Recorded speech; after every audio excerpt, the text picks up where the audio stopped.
लोगों के लिए अपने आप को गिराना बंद कर दो। कोई आप में बात करने में इंटरेस्टेड नहीं है, आप क्यों उसके पीछे मरे जा रहे हो? क्यों आपको उससे बात करनी है? क्यों आपको उसको अप्रोच करना है? एक बार अगर किसी ने आपको इस तरह से फील करवा दिया ना कि वो आपसे बात करने में दिलचस्पी नहीं रखता, आपके पास आसपास होने से दिलचस्पी नहीं है उसको, तो प्लीज़ वहाँ से चले जाओ। क्या मजबूरी है आपकी? इतना क्यों गिराना अपने आप को किसी के लिए? इतना क्यों जलील करवाना लोगों के लिए? मेरे डीएम्स भरे हुए होते हैं कि how to make him like me, how to make that person like me, my friend is not talking to me. Bullshit. Why are you so desperate for them? Just move on. मुश्किल है, मुश्किल सबको होता है। मुझे हर video के नीचे comment आता है बोलना आसान है, करना मुश्किल है। तो आपको लगता है मैं बोल बोल के यहाँ पर आई हूँ? मैं भी तो कर करके ही आई हूँ ना।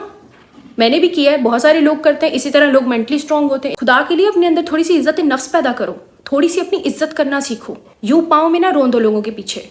एक इंसान के पीछे आप अपने आप को इतना जलीलो ख्वार कर रहे होते जैसे और कोई इंसान दुनिया में बचा ही नहीं है, और तो कोई आएगा ही नहीं, और तो किसी को आप पसंद ही नहीं आओगे, और तो कोई आपको पसंद ही नहीं आएगा। This is not how humans connection work. People come and people go. Not everyone has to stay in your life. हर कोई आपकी जिंदगी में नहीं रुकेगा एंड तक. And you need to realize this thing. Stop chasing them. Have some self-respect, bro. क्या हो गया अगर एक इंसान आप में इंटरेस्टेड नहीं है, 100 और होंगे?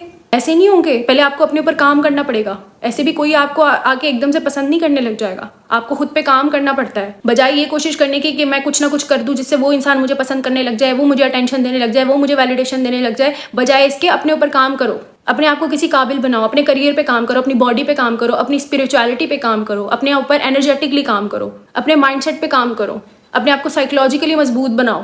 Please get a life. उस इंसान से बाहर निकलो, कोई हॉबीज बनाओ, किसी पे काम करो, अर्निंग करो, कुछ करो, अपनी बॉडी पे काम करो, ग्लो अप पे काम करो, अपनी बॉडी का ख्याल रखो, बुक्स पढ़ो, माइंडसेट पे काम करो, कुछ तो करो। उस इंसान से तो बाहर आओ। उस इंसान से बाहर नहीं आओगे तो आगे कैसे बढ़ोगे? और वो इंसान आए भी क्यों तुम्हारे पास जब तुम्हारे अंदर जरा सी भी सेल्फ रिस्पेक्ट नहीं है? ना तुम्हें अपनी इज्जत करनी है, ना तुम्हें अपनी वर्थ पे काम करना है, ना तुम्हें अपनी वैल्यू पे काम करना है, ना तुमने अपने माइंडसेट के ऊपर काम करना है, तो लोग आगे तुम्हें ऐसे ही पसंद कर लें। वो इंसान तो क्या, कोई भी दिमाग रखने वाला इंसान किसी ऐसे इंसान को पसंद नहीं करेगा जिसके अंदर अपने लिए ही कोई इज्जत नहीं है, जो अपने आप को दूसरों के पाँव के नीचे रोनता फिरता है। क्यों तुम्हारी जिंदगी का मकसद ये है कि वो इंसान मुझे मिल जाए, वो इंसान मुझे पसंद करने लग जाए, यही मेरी जिंदगी का मकसद है?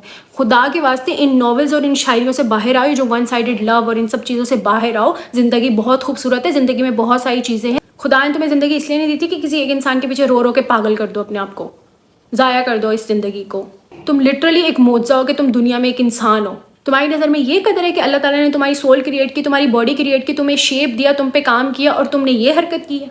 अल्लाह ताला ने तुम्हारी रूह बनाई, तुम्हारी बॉडी बनाई, तुम्हें इस दुनिया में भेजा कि तुम दुनिया को देखो, सीखो, कुछ क्रिएट करो, कुछ काम करो, और तुम यहाँ पे बैठ के उस इंसान के पीछे रो रही हो कि वो मुझे मैसेज नहीं कर रहा। So embarrassing. This is so embarrassing. This is so embarrassing. Please get a life.